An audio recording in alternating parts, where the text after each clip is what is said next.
안녕하세요. 보험금 판례방입니다. 양극성 정동장애, 현존 정신병적 증상이 있는 조증 병력자가 세탁소에서 목을 맨 경우 입원 이력이 있고 자유로운 의사결정을 할 수 없는 상태로 감정되었다면 자살사망보험금은 부책인지 여부에 대하여 서울중앙지법 2021 가단 522-73495호 토대로 명확히 살펴보도록 하겠습니다. 기초사실, 고인은 2020년 11월 18일 자신이 운영하던 세탁소에서 목을 매어 사망하였습니다. 쟁점, 고인이 정신질환으로 자유로운 의사결정을 할 수 없는 상태에서 사망하였는지 여부, 법원의 판단, 고인의 정신질환 관련 사실관계, 고인은 사망 전 상당한 정도의 우울장애를 앓고 있었습니다. 2020년 4월 26일 세탁소에 감금당했다며 112 신고를 하고 경찰관에게 횡설수설하는 등 이상한 행동을 보였으며 이후에도 여러 차례 허위 신고를 하였습니다. 이에 원고와 고인의 전처는 2020년 5월 2일 고인을 지병원에 입원시켰고 고인은 같은 달 18일까지 입원 치료를 받았습니다. 지병원 담당인은 고인을 양극성 정동장애, 현존 정신병적 증상이 있는 조증으로 진단하였고 퇴원 시 조증 증상이 호전되었으나 재발 위험성이 있어 지속적인 치료와 관찰이 필요하다는 소견을 밝혔습니다.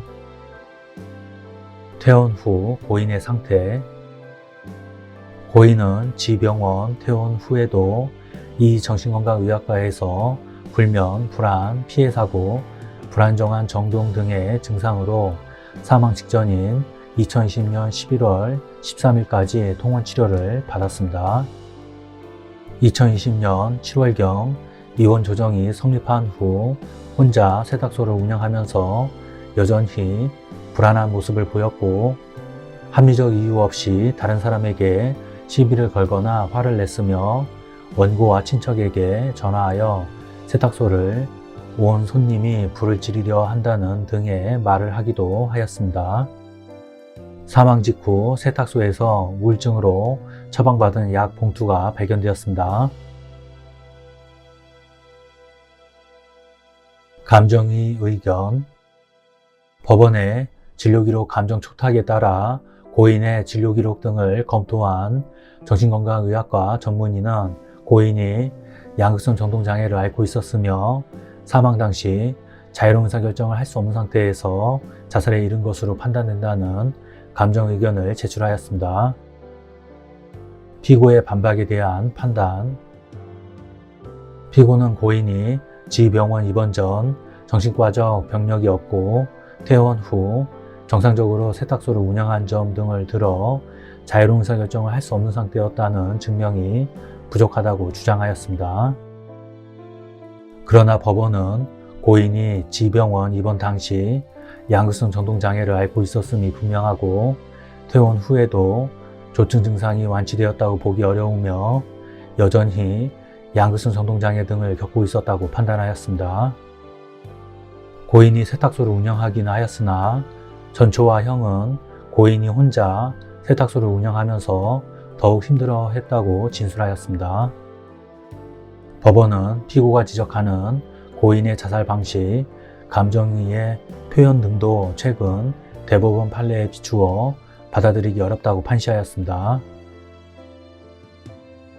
결론, 법원은 고인이 지병원 퇴원 후에도 양극성 정동장애 등의 정신질환을 극복하지 못하고 그로 인하여 자유로운 의사결정을 할 수 없는 상태에서 목을 매어 사망하였다고 판단하였습니다.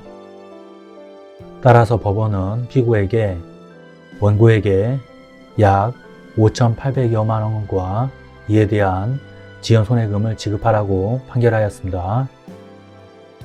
마치겠습니다.